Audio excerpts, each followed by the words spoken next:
Panas maupun hujan tak menghalangi perjuangan mereka. Para wanita yang memilih untuk bekerja terjun ikut mencari nafkah bagi keluarga. Karena pilihan sendiri maupun karena merupakan tuntutan. Penuh tantangan tentunya. Mulai kondisi jalanan yang kadang menuai frustasi. Hasrat untuk berdedikasi pada pekerjaan serta aktualisasi diri. Juga tentunya manajemen waktu untuk keluarga dan karir itu sendiri.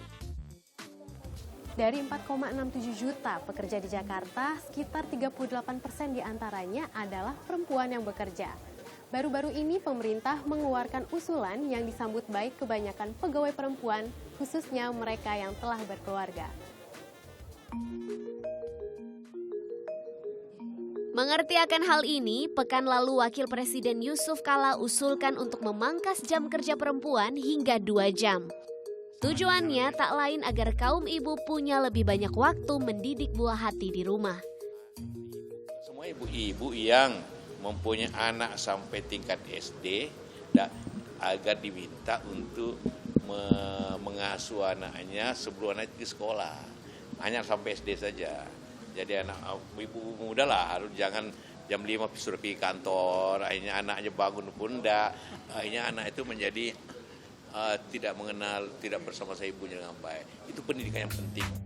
Berkurangnya waktu kaum hawa dalam rumah tangga seiring dengan tren perempuan bekerja yang meningkat dari tahun ke tahun. Turunnya angka pengangguran pada kaum perempuan salah satu buktinya. Apalagi mereka yang bekerja merupakan separuh populasi perempuan di Indonesia.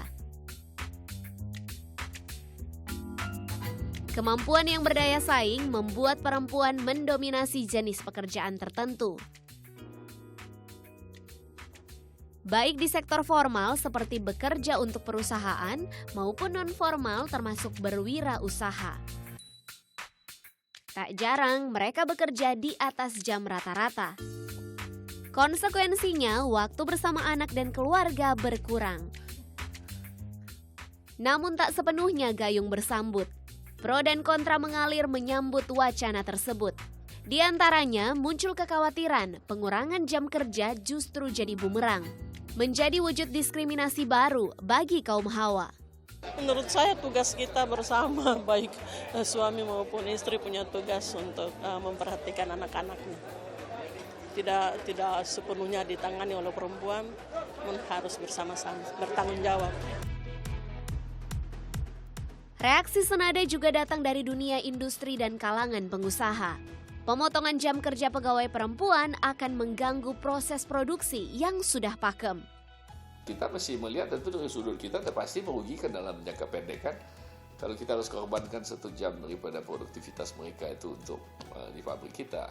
Bagaimana menambahnya, kita mencari jalan apakah dia mau bekerja hari Sabtu atau hari lain atau pulangnya lebih terlambat 1 jam misalnya. Itu semua itu mesti dihitung dengan baik.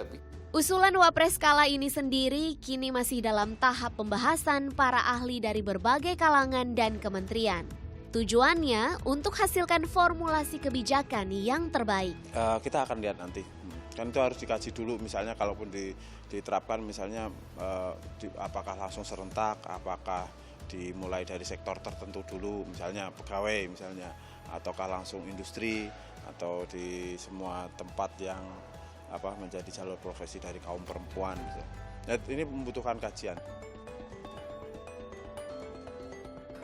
Wakil Presiden sebelumnya Budiono pernah mengusulkan gagasan yang sama. Landasannya sama, kekhawatiran akan nasib generasi muda di masa depan. Terkait kebijakan, tentunya yang terbaik adalah tetap terbuka ruang yang sama bagi pria maupun wanita, dengan naungan aturan selaras kebutuhan. Feby Purnamasari, Nugrahanto Margo melaporkan untuk NET.